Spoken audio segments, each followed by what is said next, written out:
ಈಗ ನಮ್ಮ மனசு வச்ச எல்லா பெண்மணி கோளர் டிஸ்ட்ரிக்ட் இருக்கிற பெண்மணிகளெல்லாம் ஒன்றாக திரட்டு இதுக்கு போராட்டம் நடத்துறதுக்கு கூட அவங்களால முடியும். ಈಗ ನಮ್ಮ ಕಾಮ್ರೇಡ್ ಡಿ ಗೀತಾ ಅವ್ರನ್ನ ಇಲ್ಲಿ ಮಾತಾಡ್ಬೇಕಂತ ಕೇಳ್ತಾರೆ.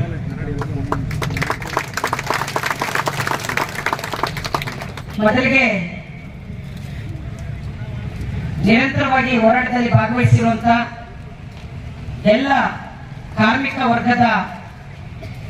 ವರ್ಗಕ್ಕೆ ಮತ್ತು ಅದನ್ನು ಬೆಂಬಲಿಸ್ತಾ ಇರುವಂತ ಎಲ್ಲ ಸಂಘಟನೆಗಳ ಪದಾಧಿಕಾರಿಗಳಿಗೆ ಮತ್ತು ಮುಖಂಡರಿಗೆ ನಾನು ಅಭಿನಂದನೆಗಳನ್ನ ತಿಳಿಸ್ತೇನೆ.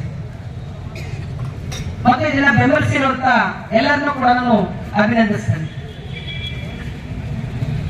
ಸುಮಾರು ಒಂದು 2-3 ಸಲ ಇಲ್ಲಿನ ಹೋರಾಟದಲ್ಲಿ ಭಾಗವಹಿಸಿರುವಂತ ನಮ್ಮ ಕಾಮ್ರೇಡ್ಗಳು, ದಿವಾಕರ್ ಕಾಮ್ರೇಡ್ ಮತ್ತು ಇನ್ನು ಬೇರೆಯವರೆಲ್ಲ ಕೂಡ ನನಗೆ ಕರೆ ಮಾಡಿದ್ರು, ನೀವು ಬರಬೇಕು ಅಂತ ಹೇಳಿ. ನಮ್ಗೇನು ಇದನ್ನ ಕರಿಬೇಕಾಗಿಲ್ಲ. ಎಲ್ಲಿ ಹೋರಾಟ ನಡೀತಾ ಇದ್ರೆ ಮತ್ತು ಎಲ್ಲಿ ಸಮಸ್ಯೆ ಇದ್ರೆ, ಎಲ್ಲಿ ಅನ್ಯಾಯ ಆಗಿದ್ರೆ, ಎಲ್ಲಿ ದೌರ್ಜನ್ಯ ನಡೆದ್ರೆ ಅಲ್ಲಿ ನಾವು ಇರುವಂತವ್ರು. ಆದ್ರೆ ಬೇರೆ ಕೆಲಸಗಳ ಆಧಾರದ ಮೇಲೆ ನಾವಿಲ್ಲಿ ಬರ್ಲಿಕ್ಕಾಗಿಲ್ಲ. ಬಟ್ ನಮ್ಮ ಸಂಗಾತಿಗಳೆಲ್ಲ ಬಹಳಷ್ಟು ಜನ ಬಂದು ನಿಮಗೆ ಬೆಂಬಲಿಸಿ ನಿಮ್ಮೊಟ್ಟಿಗೆ ಇದ್ದಾರೆ. ಏನ್ ನಮಗ್ ನೋವು ಅಂತಂದ್ರೆ, ಕೆಜಿಎಫ್ ಅಂತಂದ್ರೆ ಇಡೀ ಕೋಲಾರ ಜಿಲ್ಲೆಗೆ ಅದೊಂದು ವೈಭವ. ಕೋಲಾರ ಜಿಲ್ಲೆಯ ಸ್ವಾತಂತ್ರ್ಯ ಚಳವಳಿನಲ್ಲಿ ಮೊದಲು 2 ಜಿಲ್ಲೆಗಳಿದ್ದಾಗ ಒಂದು ವಿಧಾನಶ್ವತ ಮತ್ತು 2ನೇದು ಕೆಜಿಎಫ್. ಆ ಸ್ವಾತಂತ್ರ್ಯ ಚಳವಳಿ ನಡೆಸಿರುವಂತ, ತ್ಯಾಗ ಮಾಡಿರುವಂತ, ಇತಿಹಾಸ ಇರುವಂತ ತಾಲೂಕುಗಳು, ಆ ಕ್ಷೇತ್ರಗಳು. ಜೊತೆಗೆ ಇಲ್ಲಿ ಇಡೀ ದೇಶಕ್ಕೆ ಚಿನ್ನವನ್ನ ಕೊಟ್ಟಿವಿ. ಇಡೀ ದೇಶದ ರಕ್ಷಣೆಗಾಗಿ ಆ ರಕ್ಷಣೆಯನ್ನ ಮಾಡುವಂತ ಮೆಟೀರಿಯಲ್ಸ್ ಅನ್ನ ಇಲ್ಲಿ ಉತ್ಪಾದನೆ ಮಾಡಿ ಕೊಟ್ಟಂತ ಕಾರ್ಮಿಕರು ಇವತ್ತು ಅವ್ರ ಮಕ್ಕಳು ಮತ್ತು ಆ ಏರಿಯಾ ಇವತ್ತು ನೋವು ತಿನ್ನುವಂತ ಪರಿಸ್ಥಿತಿಗೆ ಮತ್ತು ಅವರೆಲ್ಲವೂ ಕೂಡ ಹಾಳಾಗುವಂತ ಪರಿಸ್ಥಿತಿಗೆ ಬಂದಿದೆಯಲ್ಲ, ಅದನ್ನ ನಾವು ನೋಡುವಂತ ದಿನಗಳು ಬಂತಲ್ಲ ಅಂತೇಳಿ ನಮ್ಗೆ ಇವತ್ತು ದುಃಖ ಆಗ್ತಾ ಇದೆ. ಇಡೀ ಕಾರ್ಮಿಕರೆಲ್ಲ ಇಡೀ ಕೋಲಾರ ಜಿಲ್ಲೆಯ ಕೃಷಿ ಉತ್ಪಾದನೆಗಳಿಗೆ ಒಂದಷ್ಟು ಬೆಲೆ ಸಿಕ್ಕಿರುವಂತದ್ದು, ನಮ್ಮ ಜಿಲ್ಲೆಯ ಆರ್ಥಿಕ ಪರಿಸ್ಥಿತಿ ಅಭಿವೃದ್ಧಿ ಆಗಲಿಕ್ಕೆ ಸಹಾಯ ಆಗಿರುವಂತದ್ದು, ನಮ್ಮ ಜಿಲ್ಲೆ ಅದರಲ್ಲೂ ಕೂಡ ಇವತ್ತು ಗಂಗಾಪೇಟೆ ಮತ್ತು ಕೆಜಿಎಫ್ನ ಸುತ್ತಮುತ್ತಲು ಎಲ್ಲ ಪ್ರದೇಶಗಳು ಕೂಡ ಒಂದಷ್ಟು ಅಭಿವೃದ್ಧಿ ಆಗಲಿಕ್ಕೆ ಸಾಧ್ಯ ಆದಂತದ್ದು ಇವತ್ತು 2 ಕಾರ್ಖಾನೆಗಳಿಂದ. ಒಂದು ಬಿಜಿಎಂಎಲ್ ಮತ್ತು ಬಿಎಂಎಲ್. ಬಿಜಿಎಂಎಲ್ ಕತೆ ಮುಗಿಸಿದ್ರು, ಇವತ್ತು ಬಿಎಂಎಲ್. ಅದರ ಪರಿಸ್ಥಿತಿ ಏನು ಅನ್ನೋದನ್ನ ಇವತ್ತು ನಾವು ನೋಡ್ತಾ ಇದ್ದೀವಿ. ನಾವು ಹೇಳ್ತಾನೆ ಇದ್ವಿ, ನಾವು ಬಹಳ ದಿನದಿಂದ ಹೇಳ್ತಾ ಇದ್ವಿ, ದೇಶ ಪ್ರೇಮ ದೇಶ ಪ್ರೇಮ ದೇಶ ಪ್ರೇಮ ಅಂತಂದ್ರೆ ಬರೋ ಭಾರತ್ ಮಾತಾ ಕಿ ಜೈ ಅಂದ್ರೆ ದೇಶ ಪ್ರೇಮ ಅಲ್ಲ. ಇವತ್ತು ಆಂಧ್ರ ಕವಿಗಳ ರೀತಿಯಲ್ಲಿ ದೇಶ ಮಟ್ಟಿಗಾದು ದೇಶ ಮಟ್ಟೆ ಮನುಜು ಅಂತ ಹೇಳಿ ಶ್ರೀಶ್ರೀಗೆ ಅವತ್ತೇ ಬಂದಿದ್ದಾರೆ. ಏನು ದೇಶ ಅಂತಂದ್ರೆ ಮಣ್ಣಗಡ್ಡೆನ ಗುಟ್ಟಲ ಸೈಲೆಂಟ್ ಗುಟ್ಟಲ ಅಲ್ಲ. ದೇಶ ಅಂತಂದ್ರೆ ಜನ, ದೇಶ ಅಂತಂದ್ರೆ ಪ್ರಕೃತಿ, ದೇಶ ಅಂತಂದ್ರೆ ಯುವಕರು, ಮಹಿಳೆಯರು, ವಿದ್ಯಾರ್ಥಿಗಳು, ಸಮಗ್ರವಾದಂತ ಎಲ್ಲರ ಅಭಿವೃದ್ಧಿ ಆದ್ರೆ ನಿಜವಾದಂತ ದೇಶ ಪ್ರೇಮ. ಇವತ್ತು ದೇಶ ಪ್ರೇಮ ಅಂತ ಹೇಳಿ ಬರೋ ಭಾರತ್ ಮಾತಾಕ್ಕೆ ಜೈ ಅಂತ ಹೇಳಿ ಇವತ್ತಿರುವಂತ ಎಲ್ಲ ಪಬ್ಲಿಕ್ ಸೆಕ್ಟರ್ಸ್ ನ ಕ್ಲೋಸ್ ಮಾಡ್ತಾ ಇದ್ರಿ. ಎಲ್ಲಿರುವಂತ ಈ ದೇಶದಲ್ಲಿರುವಂತ ಯುವಕರು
ಇಲ್ಲ ಅಂತ ಅರ್ಥ. ಅವ್ನು ಜಿಲ್ಲಾಧಿಕಾರಿ ಕಚೇರಿಗೆ ಹೋದಾಗ ₹1 ಕೊಡ್ತಾ ಇದ್ರು ಅವ್ನ ಕೆಲಸ ಆಗ್ತದೆ ಅಂದ್ರೆ ಅದು ಅರ್ಥ. ಒಬ್ಬ ಪೆನ್ಷನ್ ತಗೊಳ್ಳಂತ ಹೆಣ್ಮಗಳು ಪೆನ್ಷನ್ ನಿಂತೋಗಿದೆ ಅಂತ ಹೋದ್ರೆ ಅಲ್ಲಿ ₹100, ₹200, ₹500 ತಗೊಳ್ಳಿಲ್ಲ ಅಂತಂದ್ರೆ ಅವ್ರು ಭ್ರಷ್ಟಾಚಾರ ನಿಂತಿದೆ ಅಂತ ಅರ್ಥ. ಅದನ್ನ ನಿಮ್ ಕೈ ನಿಲ್ಸ್ಲಿಕ್ಕಾಗಿದೆಯಾ? ಇಲ್ಲ, ಸಂಗ್ರಹ ಮಾಡಂಗಿಲ್ಲ. ಇವೆಲ್ಲ ಹೊಸ ಕಾನೂನುಗಳನ್ನ ತಂದಂತ ಉದ್ದೇಶನೇ ನಿಮ್ಗೆ ಎಷ್ಟೇ ಶೋಷಣೆ ಮಾಡ್ಲಿ, ನಿಮ್ಮ ಎಷ್ಟೇ ದೌರ್ಜನ್ಯ ನೀಡಿಲಿ, ನೀವೇನು ಬಾಯಿ ಬಿಚ್ಚಬಾರ್ದು ಅನ್ನೋಂತ ಕಾರಣಕ್ಕೆ ಇವ್ರಿಗೆ ಕಡಿಮೆ ರೇಟಲ್ಲಿ ಜಮೀನ್ ಬೇಕು, ಸಬ್ಸಿಡಿಗಳು ಬೇಕು, ಕಾರ್ಖಾನೆಗಳು ಓಪನ್ ಮಾಡ್ಲಿಕ್ಕೆ ಸಬ್ಸಿಡಿಗಳು ಬೇಕು, ಕರೆಂಟ್ ಸಬ್ಸಿಡಿ ಬೇಕು, ಎಲ್ಲವೂ ಬೇಕು. ಆದ್ರೆ ಎಲ್ಲವನ್ನು ಉತ್ಪಾದನೆ ಮಾಡುವಂತ ಕಾರ್ಮಿಕರು 1,000, 2,000, 3,000 ಸಂಬಳ ಜಾಸ್ತಿ ಕೊಡಿ ಅಂತ ವರ್ಷಕ್ಕೆ ಅಂತ ಕೇಳಿದ್ರೆ ನಿಮ್ಗಾಗಲ್ಲ. ಆ ಸಂಬಳ ಪಾಪ ಅವ್ರು ಏನು ಅಲ್ಲ, ನೀವು ಹೆಚ್ಚು ಮಾಡುವಂತ ವಸ್ತುಗಳನ್ನ ಖರೀದಿ ಮಾಡ್ಲಿಕ್ಕೆ ಏನ್ ಬಂಗಾರ ಖರೀದಿ ಮಾಡ್ಲಿಕ್ಕೆ ಆಗ್ತದವ್ರು? ಆಗ್ತದ? 15,000 ಸಂಬಳ ತಗೊಂಡು ₹8,000 ಕೊಟ್ಟು ಬಂಗಾರ ಖರೀದಿ ಮಾಡ್ಲಿಕ್ಕೆ ಆಗ್ತದ? ಇಲ್ಲ. ಅವ್ರ ಮಕ್ಕಳ ವಿದ್ಯಾಭ್ಯಾಸ ಕೊಡ್ಲಿಕ್ಕೆ ನಿಮ್ ಮನೆಯಲ್ಲಿ ಇರುವಂತ ನಾಯಿಗೆ ತಿಂಗಳಿಗೆ ನೀವು 25,000-30,000 ಖರ್ಚು ಮಾಡ್ತೀರಾ? ಈ ದೇಶದ ಸಂಪತ್ತನ್ನು ತಯಾರು ಮಾಡುವಂತ ಕಾರ್ಮಿಕರಿಗೆ ಇವತ್ತು 20,000 ಸಂಬಳ ಕೊಡ್ಲಿಕ್ಕೆ ಆಗ್ತಾ ಇಲ್ಲ ಅಂತಂದ್ರೆ ಇದಕ್ಕಿಂತ ನಾಚಿಕೆ ಇನ್ನೊಂದು ಬೇಕು? ಯಾವುದು ದೇಶ ಪ್ರೇಮ? ಯಾವುದು ದೇಶ ಪ್ರೇಮ?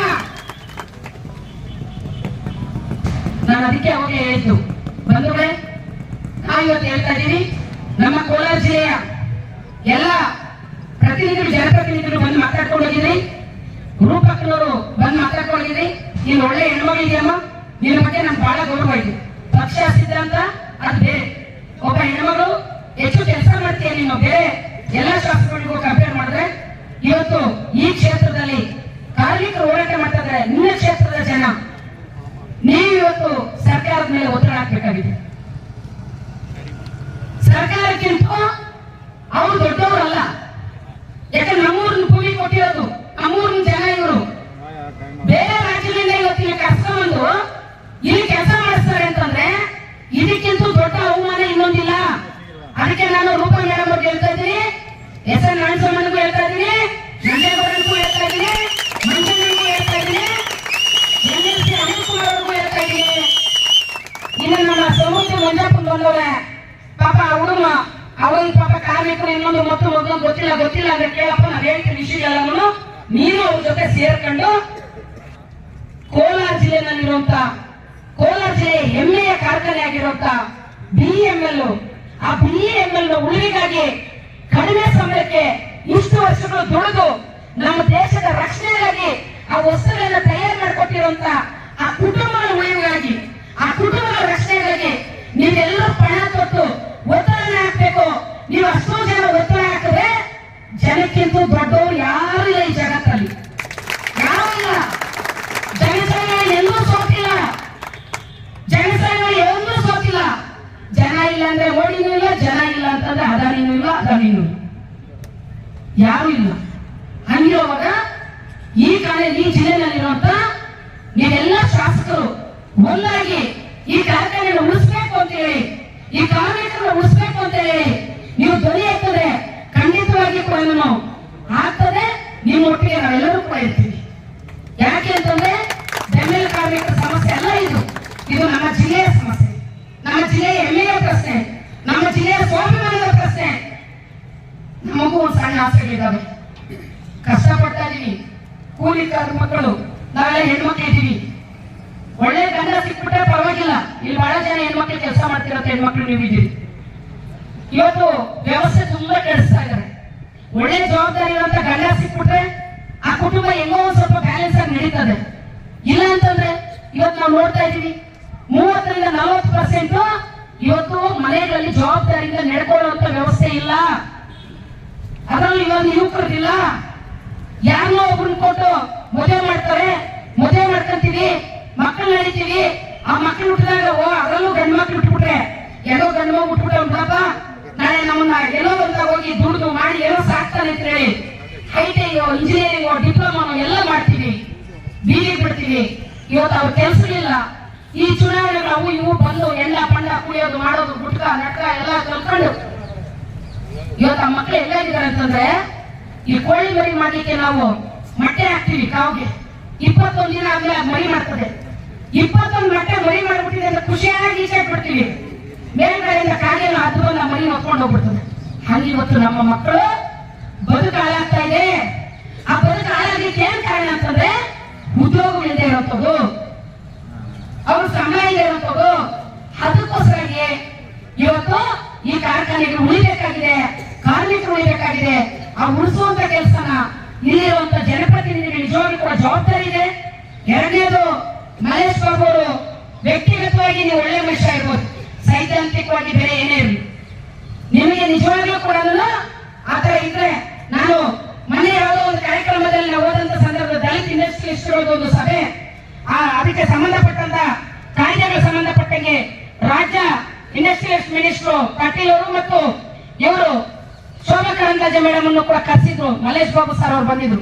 ಅವತ್ತೊಂದು ಚರ್ಚೆ ಆಗುವಾಗ ನಾನು ಹೇಳ್ತಿದ್ದೆ, ಮೇಡಮ್ ಅವ್ರಿಗೆ ಒಂದೇ ದೇಶ ಇರಬೇಕು, ಒಂದೇ ಓಟ್ ಇರಬೇಕು, ಒಂದೇ ನೇಷನ್ ಇರ್ಬೇಕು ಎಲ್ಲ ಹೇಳ್ತೀರಿ ಮೇಡಮ್. ಹಂಗೆ ಇಡೀ ದೇಶದಲ್ಲಿ ಪ್ರಧಾನ ಮಂತ್ರಿಯಿಂದ ಹಿಡಿದು ಕೂಲಿ ಮಾಡೋನವರೆಗೂ ಒಂದೇ ಸಂಬಳ ಇರ್ಬೇಕು ಅನ್ನೋದನ್ನ ಮಾಡ್ರಿ ಅಂತ ಹೇಳ್ತೇನೆ. ಹೌದಾ? ಹೌದಲ್ವಾ? ಶೋಭಾ ಕನ್ಕೋಪ ನರೇಂದ್ರನ ಮಕ್ಕಳಿಗೆ ಇರ್ಬೋದು, ಆದ್ರೆ ಡಿಸಿಗೂ 8 ಮಕ್ಳು ಇರ್ತಾರೆ, ಇಲ್ಲಿ ಕೂಲಿ ಮಾಡೋಂಥವ್ರಿಗೂ 8 ಮಕ್ಳು ಇರ್ತಾರೆ. ಎಲ್ಲರೂ ದುಡಿಯೋದು ಏನಕ್ಕೆ?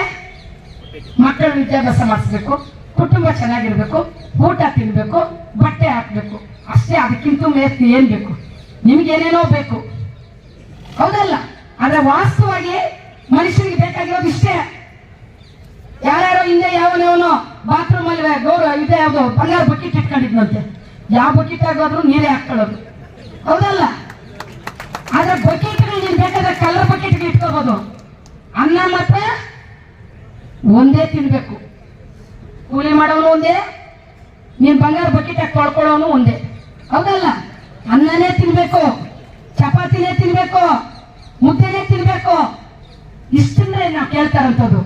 ನೀವು ಒಂದ್ ನೇಷನ್, ಒಂದು ಓಟು, ಒಂದು ದೇಶ, ಒಂದೇ ಇರಬೇಕು ಅಂತ ಹೇಳೋದಾದ್ರೆ ಈ ದೇಶದಲ್ಲಿರುವಂತ ಎಲ್ಲ ದುಡಿಯುವಂತ ಜನರಿಗೂ ಒಂದೇ ಇನ್ಕಮ್ ಇರಬೇಕು ಅಂತ ತೀರ್ಮಾನ ಮಾಡಿ ನೋಡ್ರಿ.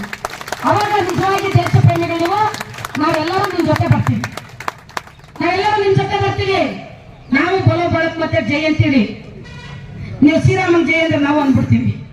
ಯಾಕಂದ್ರೆ ಎಲ್ಲರೂ ಒಟ್ಟಿಗೆ ಬದುಕ್ತೀವಿ ಅನ್ನೋದಾದ್ರೆ ಇಷ್ಟೇ ನಾವು ಕೇಳ್ತಿರೋದು, ಎಲ್ಲರೂ ಸಮನಾಗಿ ಬದುಕಬೇಕು ಅನ್ನೋದನ್ನ. ಅದಕ್ಕಾಗಿ ಬಂಧುಗಳೇ, ಈ ಸತ್ಯನ ನೀವು ಅರ್ಥ ಮಾಡ್ಕೊಳ್ರಿ.